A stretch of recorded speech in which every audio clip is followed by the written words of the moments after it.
BRS నేత కొప్పుల ఈశ్వర్ మాట్లాడుతున్నారు. Live ద్వారా చూద్దాం.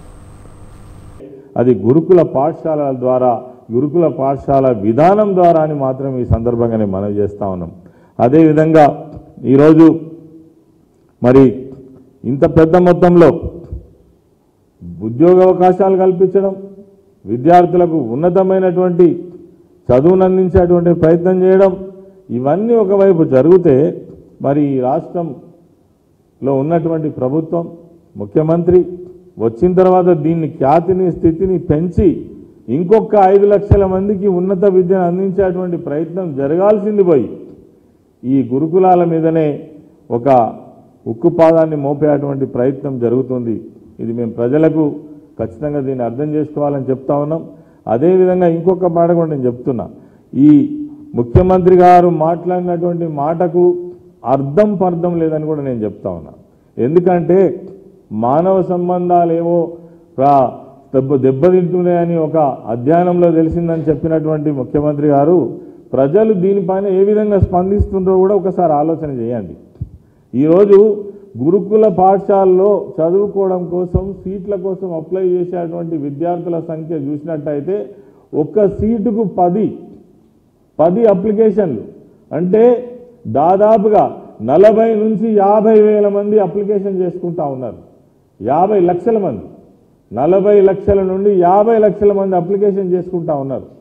అంటే దీనికి ఎంత మరి ప్రాధాన్యత ఉన్నది, ఎంత కాంపిటీషన్ ఉన్నది, దీన్ని పెంచాల్సినటువంటి ఆలోచన చేయాల్సినటువంటి ప్రభుత్వం, ముఖ్యమంత్రి దీన్ని ఈ నివేదిక పేరిట, ఈ అధ్యయనం పేరిట మరి పేద ప్రజలకు అందేటువంటి గొప్ప ఈ గురుకుల విద్యను నాశనం చేసేటువంటి ఒక ప్రయత్నం, కుట్ర జరుగుతుంది.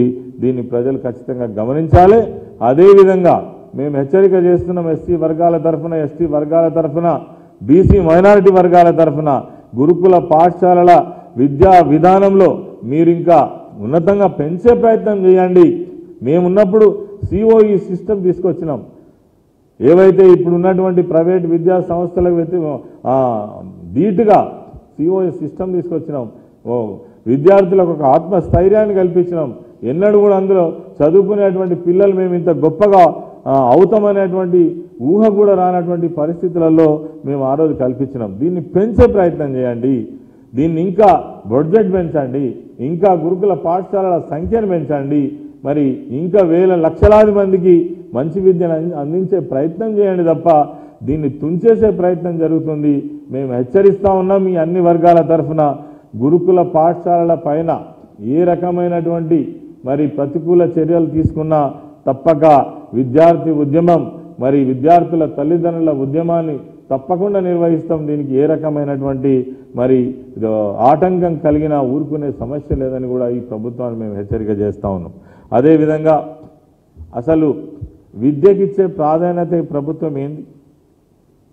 నిన్న మొన్నటి వరకు మేము పత్రికలలో చూస్తున్నాం, ఇంటర్మీడియట్ కాలేజెస్ ఈ నెల 1వ తారీఖున ప్రారంభం